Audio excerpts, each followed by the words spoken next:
Almost 200 photographs of abuse from U.S. prisons in Iraq and Afghanistan have been released after more than a decade-long legal battle to get them. But as our Washington correspondent reports, the images barely touch on the severity of what really happened. The photos come from internal military investigations and have dates ranging from 2003 to 2006. Those are mainly close-up shots of arms, heads, hands, sometimes showing bruises or other injuries. Faces are redacted with black bars. These are said to be the least graphic of more than 2,000 images related to U.S. military abuse of detainees in Iraq and Afghanistan, which a U.S. District Court judge ordered the Pentagon to release. After a long legal battle, Defense Secretary Ash Carter agreed to declassify only 198 of them. Some of the images that remain classified are reported to be even more disturbing than the notorious ones from Abu Ghraib.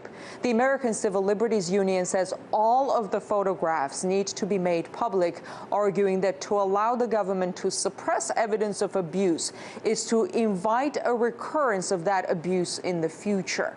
The ACLU requested the records under the Freedom of Information Act back in 2004. The U.S. government fought tooth and nail in courts to keep these photographs out of public domain. When President Obama took office, he was first for releasing the photographs. Then he quickly reversed his decision and blocked their release, arguing that the images would, quote, further inflame anti-American opinion and put U.S. troops in danger, end of quote. Having said that, he also tried to downplay the images. This is back in 2009. I want to emphasize that these photos that were requested in this case are not particularly sensational, especially when compared to the painful images that we remember from Abu Ghraib. Whether or not the newly released images are sensational is now for the public to decide. But bear in mind that this is a fraction of what the Pentagon was ordered to release by the court. The American Civil Liberties Union has requested the release of those photographs back in 2004 after the media published pictures of abuse from the notorious Abu Ghraib prison in Iraq back then. The facility was used by the US-led coalition until 2006, when it was then handed over to local authorities. It finally closed in 2014. Social justice activists say despite these fresh revelations, the Pentagon is still trying to hush evidence of more brutal torture.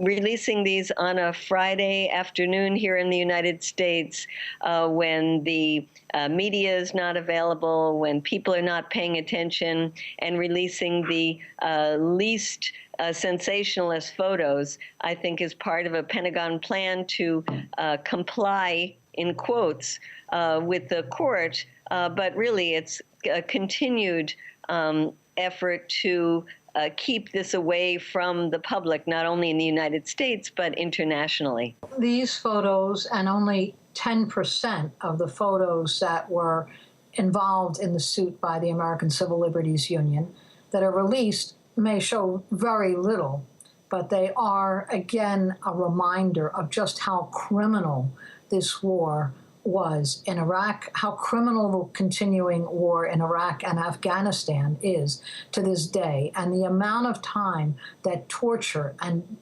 drastic abuse was used as a matter of policy. The CIA hasn't described its tactics as torture. Instead, it refers to them as enhanced interrogation techniques. The true meaning of those words was revealed in a Senate report a year ago. Waterboarding was used to simulate drowning to induce panic. Detainees could be subjected to humiliation of being stripped. They were sometimes put in positions to cause muscle fatigue and exhaustion. Another tactic stated in the report was sleep deprivation. In some cases, the CIA was authorized to keep detainees awake for almost a week. Prisoners also reported threats and physical abuse. And in 2014, President Obama even admitted that some of the tactics used did amount to torture. In the immediate aftermath of 9/11, we did some things that were wrong. We did a whole lot of things that were right, but we tortured some folks.